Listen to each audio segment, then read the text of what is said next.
नमस्कार. तर अमावस्या म्हणजे अमावस्या आता प्रत्येक महिन्याला येत असते. पण त्याचबरोबर सोमवती अमावस्या, खास करून सोमवती अमावस्या जेव्हा येत असते, तेव्हा खूप चांगला योग असतो. या सोमवती अमावस्या दिवशी जर आपण काही आपल्या घर प्रपंचासाठी जर काही छोटे-मोठे उपाय करत असतो, तर ते खूप चांगले प्रभावशाली ठरतात. तर अमावस्याला तुम्ही काय उपाय करायचे याविषयी तर आपण आधीचे 2-3 व्हिडिओ तर बनवलेले आहेत. त्यामध्ये मी संपूर्ण माहिती सांगितलेली आहे. त्या व्हिडिओला तुम्ही खूप छान प्रतिसाद दिला. त्याचबरोबर अजून काय उपाय असतात ते आपण आजच्या व्हिडिओमध्ये पाहूयात.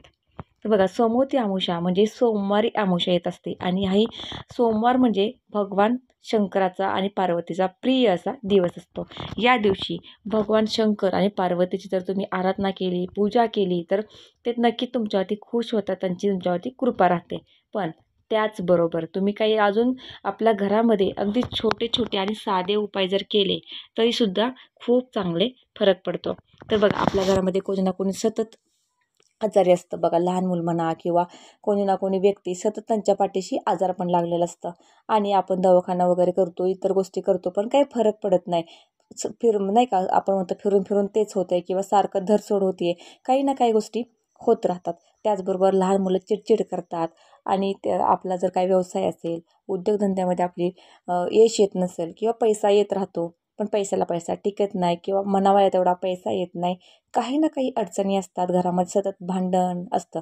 जेव्हा आपल्या घरामध्ये निगेटिव्ह ऊर्जा असते म्हणजे नकारात्मक ऊर्जा असते, त्यावेळेस बघा आपल्या घरामध्ये सतत भांडण होणं, कटकटी होणं, चिडचिड होणं, ह्या गोष्टी होतात किंवा पैशाला पैसा न राहणं. थोडक्यात म्हणजे लक्ष्मी आपल्या घरामध्ये स्थिर नसते.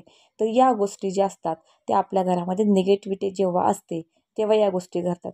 तर या गोष्टीसाठी आपण अमावस्या दिवशी म्हणजे सोमवती अमावस्या दिवशी जर आपण काही छोटेसे उपाय केले तर खूप चांगला फायदा होतो. तर आपल्याला या अमावस्याला म्हणजे सोमवती अमावस्या आहे, या अमावस्या दिवशी आपल्याला कापूरसोबत ती गोष्ट आपल्याला उतरून टाकायची आहे.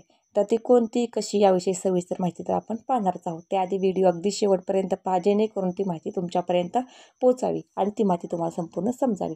त्याचबरोबर काही समज नसेल तर कमेंटमध्ये सांगा किंवा अजून दुसऱ्या कोणाला पण ज्यांना गरज आहे त्यांच्यापर्यंत हा व्हिडिओ शेअर करा आणि व्हिडिओला एक लाईक करा. तर बघा, आपल्या घरामध्ये कोण आजारी असेल किंवा छोटी मुलं चिडचिड करतात किंवा घरात पैशाला पैसा टिकत नाही, ह्या जर गोष्टी घडत असतील आणि ह्या गोष्टी घडत असतील तर काय करायचं, अमावस्या दिवशी सोमवती अमावस्या दिवशी सायंकाळी 6 नंतरनं म्हणजे तिन्ही सांजेच्या वेळेला, तिन्ही सांज जेव्हा होते किंवा दिवस मावळतो त्यानंतरनं म्हणजे 6 नंतरनं हा उपाय तुम्हाला करायचा आहे. तर उपाय काय करायचा आहे बघा, आपल्या घरामध्ये तर बघा आपण देवाला दिवा लावतो, दिवा तर आपल्याला लावायचाच असतो सायंकाळच्या वेळी. त्याचबरोबर आपल्याला एक मातीचं पंती घ्या किंवा मातीचं आपलं कर्पूरचं भांडं असतं कापूरचं, ते घ्या, काही घ्या, फक्त मातीचं आपल्याला हवं आहे. मग मातीचं अगदी तुमच्याकडं काय नसेल तर मातीची पंती असते बघा, ती पंती घ्या. काही ना काही मातीचेच आपल्याला भांडं घ्यायचं आहे. त्या मातीच्या भांड्यामध्ये आपल्याला 5 भीमसेनी कापूरचे वड्या घालायच्यात. तर त्याचे 5 तुकडे केले तरी चालतील, पण थोडा मोठ्या वड्या असाव्यात, जेणेकरून आपण जे जो काय उतरून टाकणार आहे ते पूर्ण जळून जावं.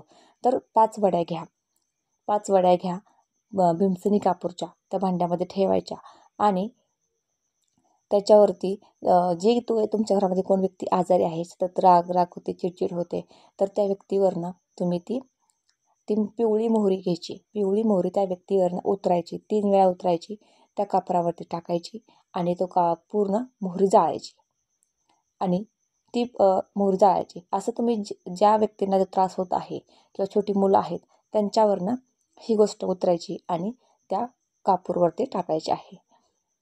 जर काहींना प्रश्न पडेल की आमच्या घरी कोणी आजारी नाही आहे, काही नाही, तर पण तुमच्या घरामध्ये जर सतत भांडण होत राहत असतील किंवा पैशाला पैसा टिकत नसेल, तर जी व्यक्ती पैसा कमवत आहे किंवा जी व्यक्ती व्यवसाय करत आहे किंवा कोणाला नजर दोषबाधा असते, तर त्या व्यक्तींवरनं तुम्ही असं हा पिवळी मोहरी उतरून त्या कापूरवरती जाळायची आहे.